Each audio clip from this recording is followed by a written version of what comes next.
Amados, graça e paz da parte do Pai, do Filho e do Espírito Santo. Amém?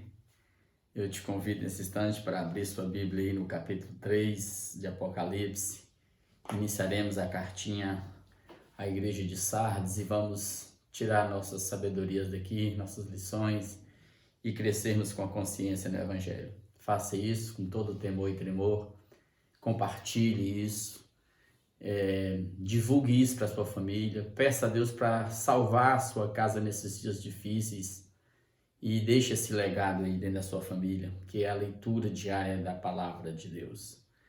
Diz assim, amados: ao anjo da igreja em Sardes escreve. Ao anjo da igreja que está em Sardes. Sardes é a atual Sarte, lá na região da Turquia, na Ásia Menor.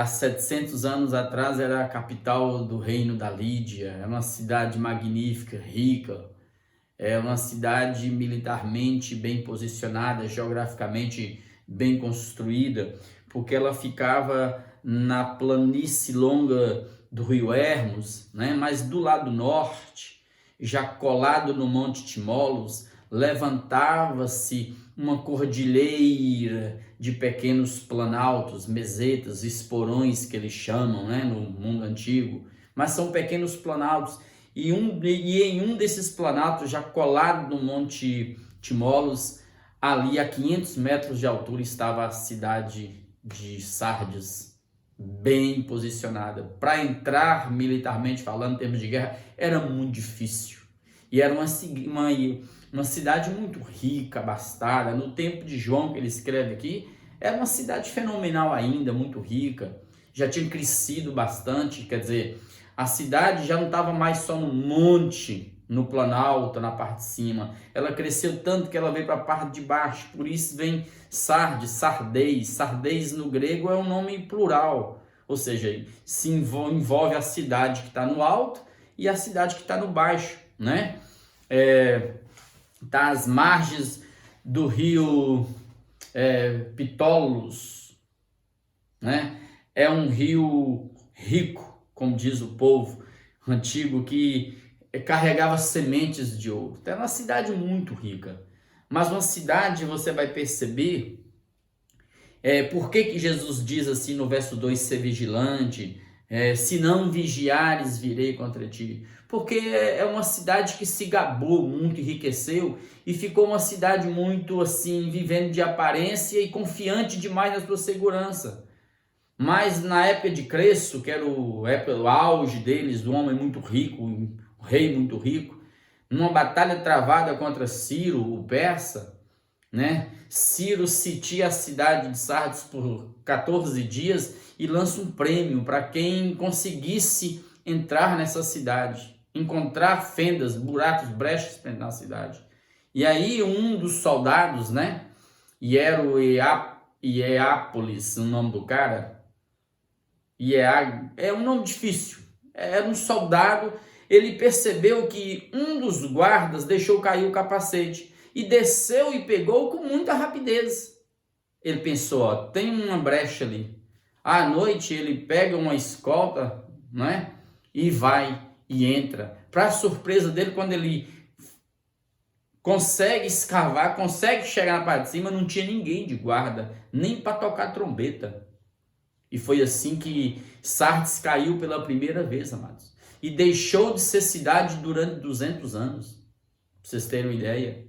Só depois, novamente, você vai perceber, ela se reergue, fica de novo rica, poderosa, consegue se reerguer, mas aí de novo, bem depois, 200 anos depois, né, já com Antíoco Epifânio, que era um dos 4 generais que herdou o império grego de Alexandre o Grande, né? Esse Antíoco sitia essa cidade por 1 ano.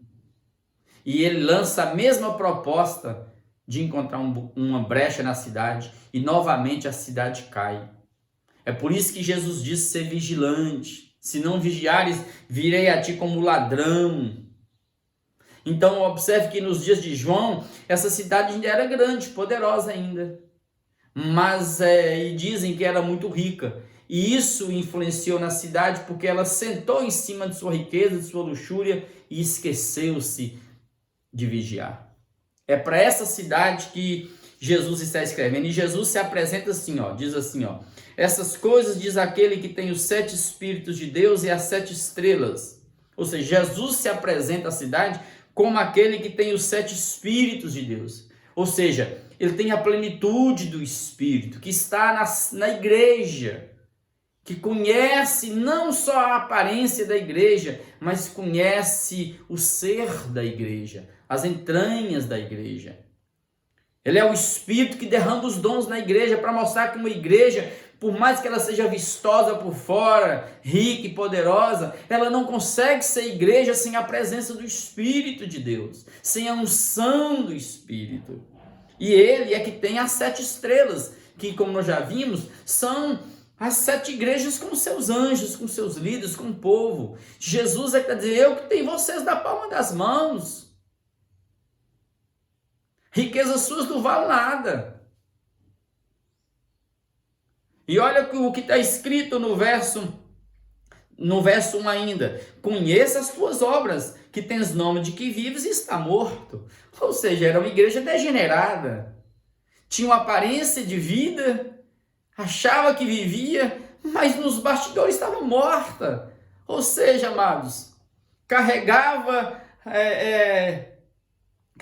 muita beleza externa, contava com a riqueza da cidade. Esse espírito entrou dentro da igreja, de forma que o que está escrito aqui é mais ou menos o seguinte: olha, vocês, como diz os antigos, né? A história diz que foi aqui em Sardes que surgiu a tinturaria em tecidos, na lã.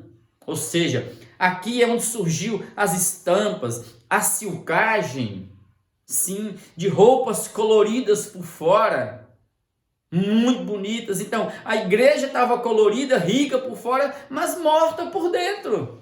Vivia de aparência, ou seja, ela era uma sepultura coletiva. Morto estava ali dentro, ó. Isso tem nome de que está vivo, mas está morto. Ou seja, eu quero chamar a atenção de imediato para vocês, porque o pecado e morte andam lado a lado. Quando Paulo escreve a carta a Timóteo, ele fala, tratando da questão das viúvas, ele diz: a viúva que se entrega aos prazeres do mundo, mesmo viva, está morta. Para vocês terem uma ideia. Quando o pai recebe o filho pródigo de volta e ele celebra, ele diz: é preciso comemorar, porque este meu filho estava morto e reviveu. Paulo, quando escreve a carta aos Efésios no capítulo 2, no verso 1, no verso 5, ele diz que Deus nos deu vida, estando nós mortos nos nossos delitos e pecados. E no verso 5 ele diz: e estando nós mortos nos nossos delitos e pecados, nos deu vida juntamente com Cristo. Aleluia! Mas observe, amados, que temos vida em Cristo, mas estávamos mortos. O pecado mata, o pecado rouba a vontade, rouba os sentimentos da gente, rouba a consciência da gente e dilui-nos a ponto de esquecermos quem somos. É muito fácil a gente se diluir, se dissolver neste mundo. É o que Jesus está dizendo: vocês têm aparência de que vivem, mas estão mortos. Você vê que no Apocalipse é o contrário. A igreja anterior, a igreja que nós vamos pensar em Esmirna, ela achava que era pobre, mas era rica. Esses achavam que viviam, não viviam, estavam mortos. Fiquem atentos para isso. Olha o verso 2: ser vigilante. Ser vigilante é justamente por isso, porque essa cidade já havia sido invadida 2 vezes e não percebeu. Destruída pelos inimigos, confiante na sua segurança que nós somos uma fortaleza, e consolida o resto que estava para morrer, porque não tem achado íntegras as tuas obras na presença de meu Deus. Pronto. Então, amados, sonda seu coração, vigia o tempo todo, e a vigilância é importante, vai aparecer mais na frente, eu volto a falar. É uma prerrogativa, é um imperativo para nós nesse tempo presente, vigiar contra tudo, contra as obras de Satanás, vigiar contra as tentações, ficar vigilante, atento para a gente não cair. Verso 3, lembra-te, pois, do que tens recebido e ouvido, guarda-o e arrepende-te. Aí vem, lembra-te, é um presente imperativo. Continua lembrando, não deixe de lembrar, fique atento ao que você ouviu dos apóstolos, ao que você leu. Fique atento para você não perder o evangelho, o chão dele e sair desviado do caminho. Fique atento, lembra do que você tem recebido e do que você tem ouvido, porque bem-aventurados os que ouvem e os que leem as palavras deste livro. Guarda-o. É outro presente imperativo. É a questão do praticar. Guarda essa palavra praticando-a todos os dias nas suas ações diárias e arrepende-te. Aqui é um imperativo mesmo, é você fazer uma ação completada, completar o ciclo, dar a meia volta, ir numa direção, dar a meia volta e retornar. Arrepende-te. Larga o pecado, larga essa aparência sua, não fique impressionado com sua beleza externa, com sua riqueza, com seu luxo. Olha para o seu ser e vê se o Espírito está aí. Porque você está sentado não é em cima da minha segurança, você está sentado na segurança da riqueza que é instável. A riqueza engana, mata, dilui, rouba o sentido da gente. Se torna Deus para nós, nós temos que ter cuidado com isso. Aí, final do verso 3, porquanto, se vocês não vigiares, virei como ladrão e não conhecerás de modo algum em que hora virei contra ti. Aí, então, agora, quem lê isso aqui na igreja, vai trazer a história da cidade. E vai falar que eles não vigiaram, nem sequer colocaram guardas perto da entrada do monte Timolos. Sim, eles não guardaram nem guardas ali para tocar a trombeta. E Jesus está voltando, amados. Eu tenho que vigiar. Eu tenho que ficar atento porque os dias estão difíceis. Jesus a qualquer hora bate às portas. Vem, desperta. É hora de despertar do sono. É hora, como diz Jesus, orai e vigiais para que não entreis em tentação. Vigiai, pois, contra as armadilhas de Satanás. Vigia, amados. Volte. Arrepende-te, volta e vigia, para que a gente não seja apanhado de surpresa como aquelas cinco virgens nécias loucas. Chegou o noivo lá para meia-noite, no escuridão do Oriente, breu, quando elas perceberam, cadê o azeite na candeia? Não tinha mais, não tinha o Espírito de Deus, não tinha um azeite para acender suas candeias. E perdeu-se, deixou de estar na festa com o noivo Jesus. Vamos, verso 4. Vocês têm aí, contudo, em Sardes, umas poucas pessoas que não contaminaram as suas vestiduras e andarão de branco junto comigo, pois são dignas. Agora, então, observe, por mais que a cidade fosse uma sepultura coletiva, gente morrendo ali dentro, ele está dizendo aqui, Jesus está dizendo, aí tem um remanescente aí que não se contaminou, que não está impressionado com a estamparia, com a visibilidade, com as cores de suas camisas, de suas roupas, com a tinturaria de vocês, com a riqueza de vocês. Tem gente aí que mantém a beleza interior, que mantém a riqueza do ser, cheia do Espírito, orando e buscando. Guarda essas pessoas, conserva isso aí, porque essas pessoas que não se contaminaram, que não mancharam a sua pureza, as suas vestes brancas, elas andarão comigo. E o andar comigo aqui é interessante, o verso 5, o vencedor será assim vestido de vestiduras brancas. O branco todo mundo já sabe, desde sempre, em qualquer sociedade, em qualquer mundo, o branco simboliza a pureza, é símbolo. E mais ainda, no mundo persa, as pessoas que eram notáveis andavam nos jardins com o imperador, com o rei. E Jesus está dizendo assim, essas pessoas que mantêm essa pureza andarão comigo no paraíso.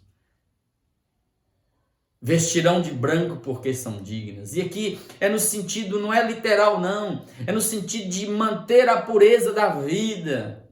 É não se contaminar com as luxúrias deste mundo, com os encantos e com as fascinações das riquezas. É simples o que ele está dizendo. E diz o verso 5 ainda: e de modo nenhum apagarei o seu nome do livro da vida. E aqui é mais uma questão importante. Essa questão do confessar o livro da vida está desde o Velho Testamento, desde Moisés.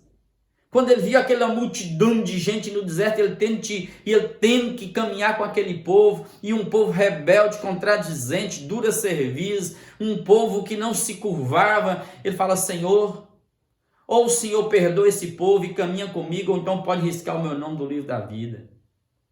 Os reis tinham isso. No Império Romano era assim.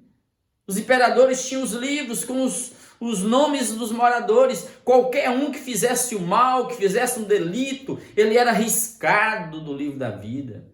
Então a alusão é justamente isso.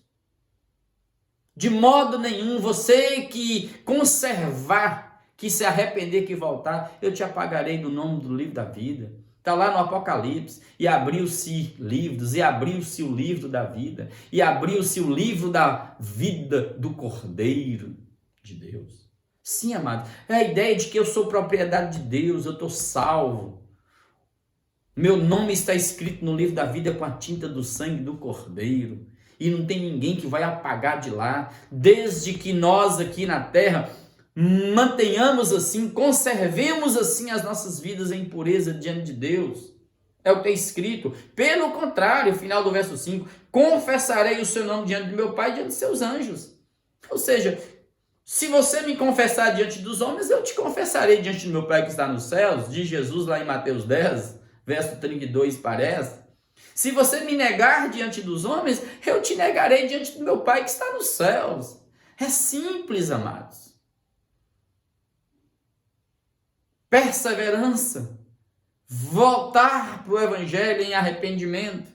Aí ele diz no verso 6, essa frase que está em todas as cartas: quem tem ouvidos, ouça o que o Espírito diz às igrejas. Então, se você está me ouvindo agora e está lendo, deixe essa palavra marcar seu coração, para que não fique só na mente. Eu creio, eu entendi, eu compreendi, mas o coração não se abre para viver, para praticar.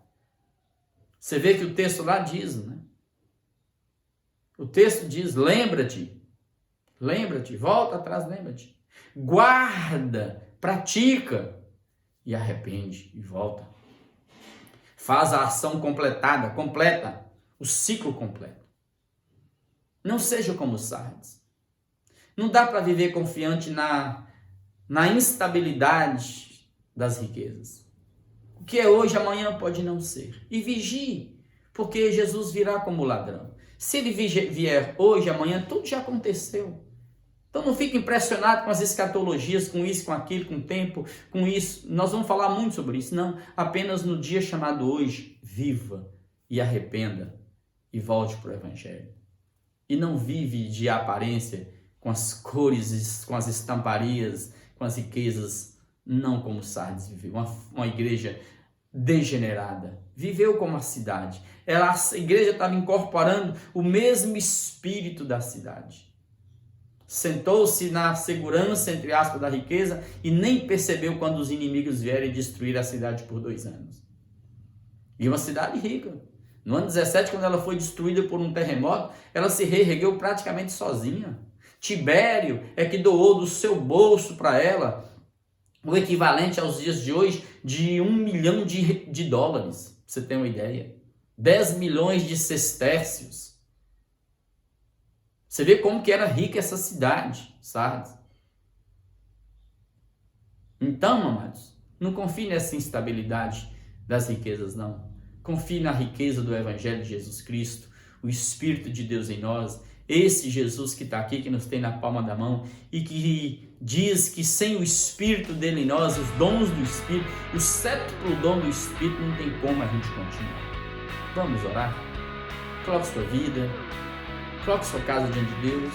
Se tem algum pecado te incomodando, toma posse do perdão de Deus, arrepende, levanta a cabeça e vem para a vida.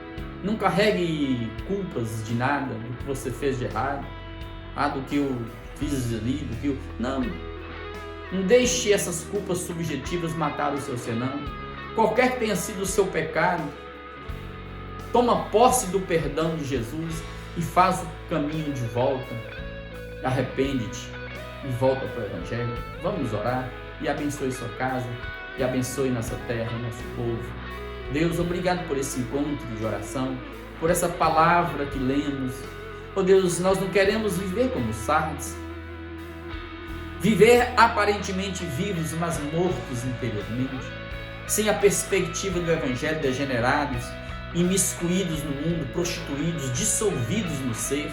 Sim, Pai, não deixa a gente perder essas camadas de temores que cobrem a nossa alma e nos protege das paixões deste mundo, das paixões da carne, que lutam todos os dias tentando minar as nossas forças. Ajuda-nos a sermos vigilantes e não cedermos às artimanhas de Satanás, às tentações do tempo presente. Oh Deus, por amor do Senhor, que o pecado não nos mate, roubando a nossa vontade, o nosso sentimento, a nossa memória. Ajuda-nos a trazer à memória o Evangelho da graça que nos salvou em Cristo e vivermos por meio dele.